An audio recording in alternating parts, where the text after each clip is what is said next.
Tonight on DC News Now at 9. Teens causing mayhem at National Harbor. It gets late and people want to come out, have a good time, but sometimes it's best to just go home. And it could lead to changes for who's allowed on the property. The emergency order is set to take effect. Plus, tensions flare at colleges all across the country as students protest Israel's war with Hamas. We're on the University of Maryland's campus as dozens demand a ceasefire. Then, a family saved from a burning home in Virginia. We meet the hero who saved them. Hi, everyone. Dragging some light showers overnight into the start of your Wednesday. When will we dry out? Answers coming up. And it's game on for a group of DC high schoolers. Watch the teen gamers battle it out in a regional esports tournament. You're watching the station covering all of the DMV. This is DC News Now. Hi, everybody. Thanks for joining us today for DC News Now at 9 o'clock. I'm Chris Flanagan. Cracking down on youth violence. Prince George's County one step closer to having a stricter curfew for young people at National Harbor. It comes after a weekend brawl involving dozens of teens. DC News Now's Daniel Hamburg joining us there live tonight. And Daniel, the county passed an emergency bill today out of committee.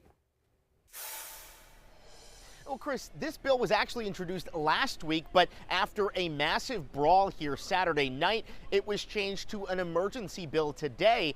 The goal is to enact that law faster, including holding parents accountable.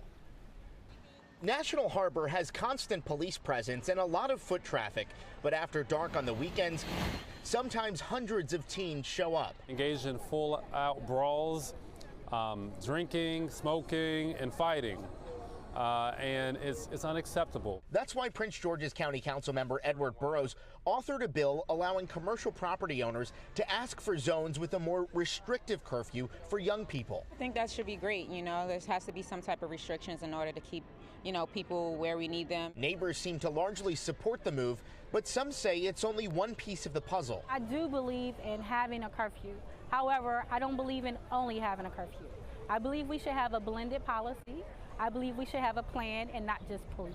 The other major component to the bill is holding parents accountable. They use this as a drop-off to drop off their kids, and then they leave and no one's supervising them. We have parents who are renting out hotel suites here, thinking that maybe 4 or 5 kids from the neighborhood will come here and have fun, and we find out that there are 50 kids in the room. After a first-time warning, parents would be fined $50 for the first offense, $100 for the second, and $250 for the third. We're going to protect our residents, and we're going to put an end to the madness.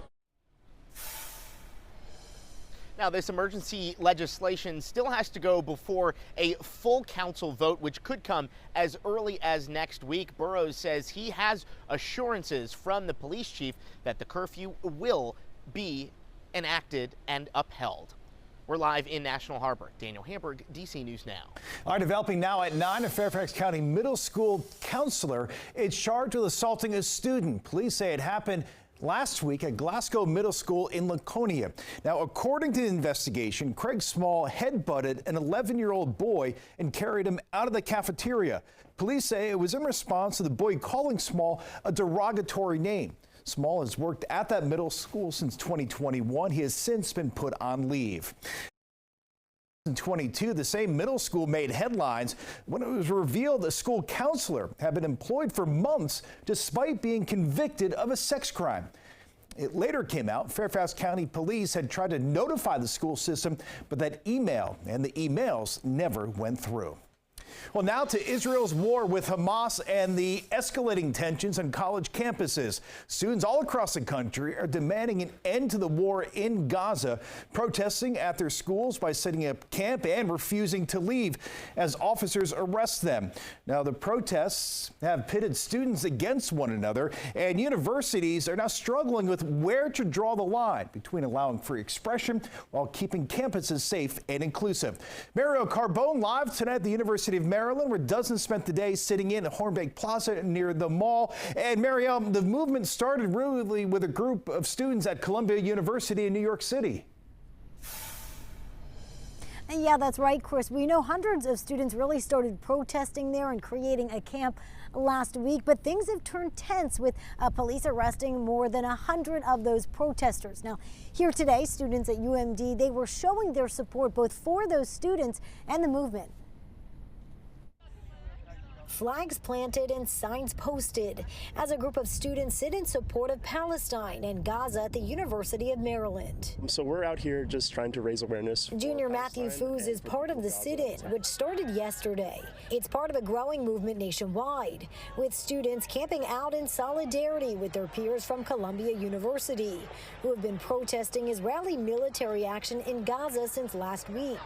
More than 100 of them were arrested Thursday. Generally, there is a sense that we're college students. We don't really know what the world is like. We don't really understand how complex situations like Palestine are. It's not very complex. It's simple. There is a genocide happening currently in Palestine. This video shows protesters arrested at New York University on Monday. It's so heartbreaking. You'll be arrested for trespassing. Freshman Zaid Khan. It's the First Amendment, freedom of speech. It's what America's built on. Khan says the goal here at UMD is to be peaceful as they call for a ceasefire in the Middle East, and on the university to divest in companies that support the Hamas-Israel war. We're here to show community and show support, and as you mentioned, show love. We're not here for hate. It's not two sides. We're all human, and we all want to see human lives be preserved. And Chris, I did reach out to the Jewish Student Union because we know at other universities like Columbia, Jewish students there have reported feeling unsafe because of these protests and encampments, but I did not hear back today. I also reached out to the university. They tell me that there was actually a bigger protest yesterday, and that group, they did comply with officials to make sure that they were following the rules and not being too disruptive. And they tell me no students were arrested yesterday during that protest. Reporting live from campus tonight, I'm Marielle Carbone, DC News Now. All right, certainly a lot to unpack there, Marielle. Thanks. All right, let's get a first check on the forecast now with Chief Meteorologist Janessa Webb. And Janessa, not a bad Tuesday evening. Oh, not at all. I mean, we've seen a pretty spectacular day across the region.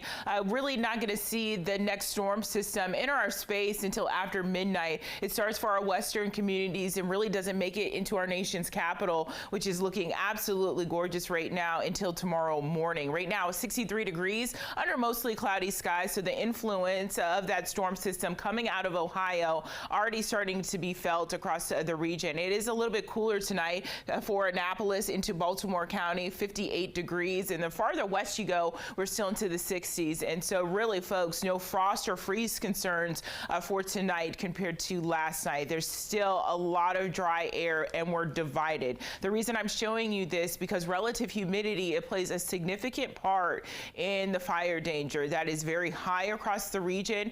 The National Weather Service coming out with special statements asking everyone to take extreme precautions because we have so many wildfires that could be easily sparked, stretching down towards the Carolinas. And all these red dots show you kind of all the fires that are actively burning across our entire region. At this point, we don't have air quality concerns, and so that's super beneficial. Tomorrow morning, you're going to notice a little bit of rain, but we'll shut the faucet off really around 7, 8 o'clock tomorrow morning. And so it's not going to be a washout day. There is some glimpses of some sunshine. I have that full forecast. It's coming up, Chris. Okay, we'll see you then, Janessa. Thanks. All new tonight, a Montgomery County teenager is charged with bringing a gun to Clarksburg High School. 16-year-old Santerre Baugh was arrested today. School security was tipped off by a witness who reported the weapon.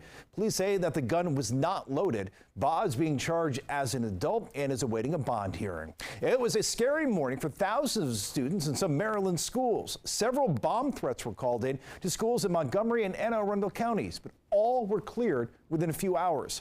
At least 6 schools from elementary to high schools had calls for a bomb threat, including Wooten High School. Well, today's threat comes just days after a student was arrested for allegedly plotting a school shooting at Wooten. Again, the threats were determined to not be credible.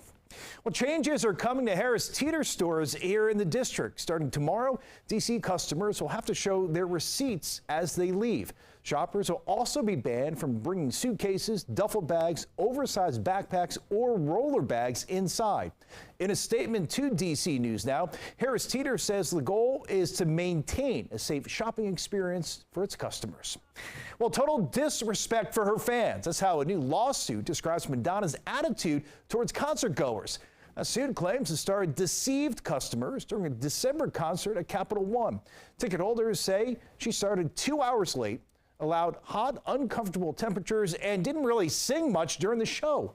If she loses the suit, Madonna could have to pay fans thousands of dollars in damages and attorney's fees. Well, all new tonight, a family in Prince William County is safe tonight after their house caught fire. And it's thanks to a police officer and a neighbor who jumped into action at the right time. Our Max Marcilla spoke to that officer, who describes how it all happened.